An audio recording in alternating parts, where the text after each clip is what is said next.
Good morning students.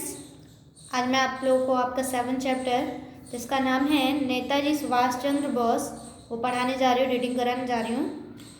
सबसे पहले ये बता दूँ नेताजी सुभाष चंद्र बोस कौन थे। आप लोगों को भी पता होगा कि वो एक महान स्वतंत्रता सेनानी थे।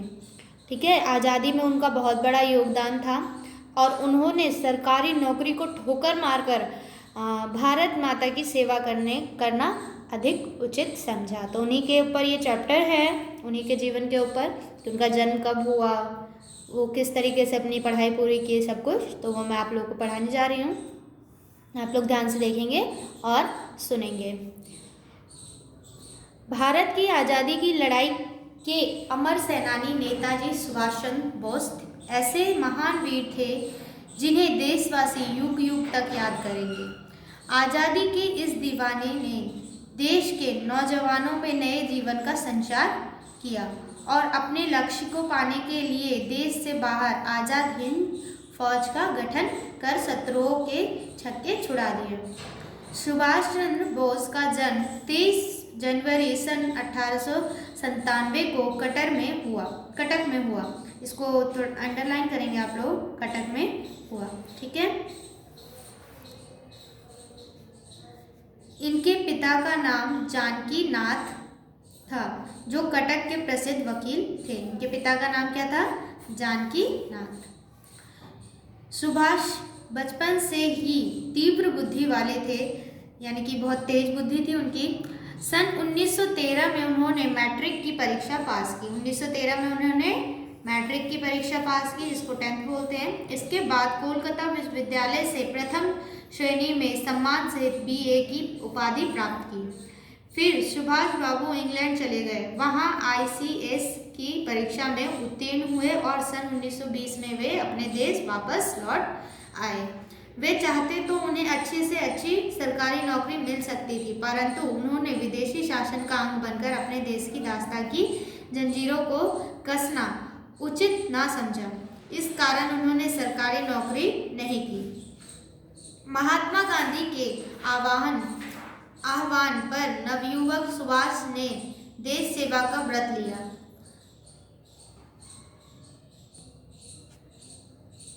यानी कि जब उनको महात्मा गांधी ने, आह्वान का अर्थ होता है पुकारना, महात्मा गांधी ने जब बुलाया तो उन्होंने नवयुवक सुभाष ने देश सेवा का व्रत लिया महात्मा गांधी के कहने पर।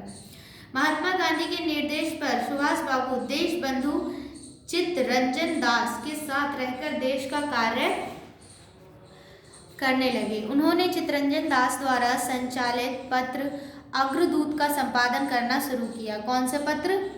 अग्रदूत का संपादन करना शुरू किया।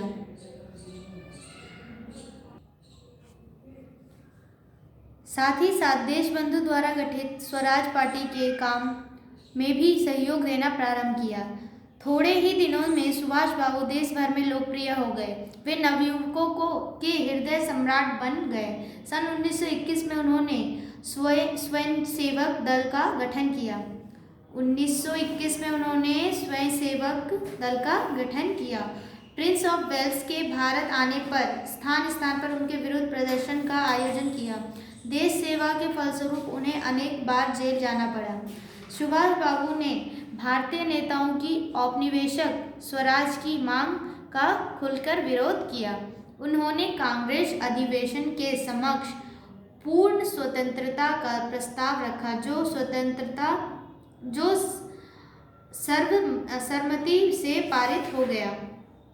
सन 1930 में कानून भंग करने के अपराध में अंग्रेज सरकार ने उन्हें गिरफ्तार कर लिया और कारावास में डाल दिया, जेल में डाल दिया। कारावास में उनका स्वास्थ्य बिगड़ गया। विवश होकर सरकार को उन्हें रिहा करना पड़ा। स्वास्थ्य लाभ के लिए वे यूरोप गए। वे वहां 4 वर्ष तक रहे। इस दौरान उन्होंने विदेशों में भारत की स्वतंत्रता के लिए अनुकूल वातावरण बनाया। जब सुभाष बाबू भारत लौटे तो उन्हें हरिपुर कांग्रेस अधिवेशन में कांग्रेस का अध्यक्ष चुना गया।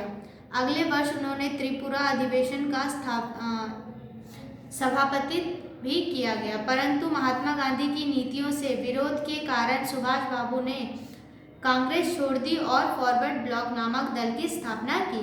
उन दिनों द्वितीय विश्व युद्ध महायुद्ध चल रहा था, अंग्रेज सरकार ने भारत रक्षा कानून के अंतर्गत सुभाष बाबू को गिरफ्तार कर लिया। गिरफ्तारी के विरोध में सुभाष बाबू ने आमरण अनशन की घोषणा कर दी, इसीलिए सरकार ने उन्हें घर पर ही नजरबंद कर दिया।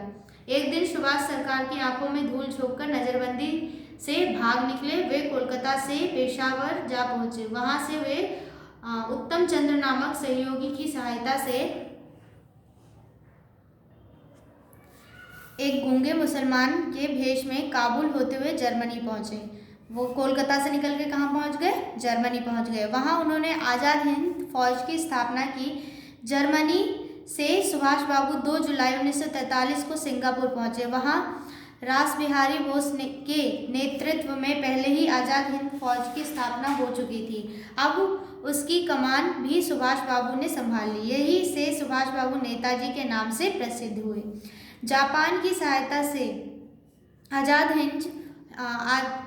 हिंद फौज ने बर्मा और मलेशिया से अंग्रेजी सेनाओं को खदेड़ दिया, यानी कि भगा दिया। आज़ाद हिंद फौज के सैनिक भारत में असम की पहाड़ियों तक घुस आए। असम की पहाड़ियाँ जय हिंद तथा दिल्ली चलो के नारों से गूंजने लगी।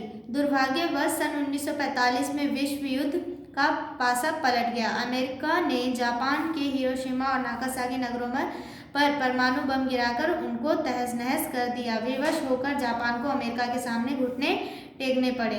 जापान की पराजय से आज़ाद हिंद फौज को करारा झटका लगा। उसके सैनिक गिरफ्तार कर लिए गए। 19 अगस्त सन 1945 में जापान जाते हुए सुभाष चंद्र बोस का विमान दुर्घटनाग्रस्त हो गया। कहा जाता है कि सुभाष चंद्र बोस संसार को छोड़कर चल बसे। भारतवासियों का यह प्रिय नेता अपनी मातृभूमि की सेवा करते हुए त्याग और बलिदान के आदर्श की जो कहानी लिख गया, वह आने वाली पीढ़ियों का मार्गदर्शन करती रहेगी। आज भी सुभाष चंद्र के नारे तुम मुझे खून दो मैं तुम्हें आज़ादी दूंगा, दिल्ली चलो और जय हिंद हमारे कानों में गूंजकर हमें देश के प्रति समर्पित होने की प्रेरणा देते हैं। हमें इस महान स्वतंत्रता सेनानी पर गर्व है। तो आप लोगों ने ये चैप्टर कंप्लीट किया। यहाँ पे कंप्लीट होता है ये चैप्टर। आप लोगों को भी रीडिंग करना है। और बता दूं कि नेताजी सुभाष चंद्र बोस देश को आज़ाद कराने के चक्कर में देश प्रेम स्वतंत्रता प्रेमी थे। वो उसके चक्कर में वो बहुत बार जेल भी गए, लेकिन उन्होंने अपना देश प्रेम नहीं छोड़ा और भारत माता की निरंतर सेवा करते रहे। इस चैप्टर का वर्ड मीनिंग आप लोगों को बता दे रही हूँ, आप लोगों को कॉपी में नोट करना है। दास्ता गुलामी, विरुद्ध खिलाफ, पारित मान लेना, अनुकूल अपने समर्थन में, पराजय का अर्थ होता है हार, आह्वान का अर्थ होता है पुकारना, समक्ष सामने, कारवास जेल, कमान नेतृत्व, बलिदान कुर्बानी। ये आप लोगों को कॉपी में नोट करना है। नेक्स्ट वीडियो आप लोगों को इसके एक्सरसाइज का जाएगा। तब तक आप लोग इस चैप्टर को अच्छे से रीडिंग करेंगे और समझेंगे। Okay, thank you.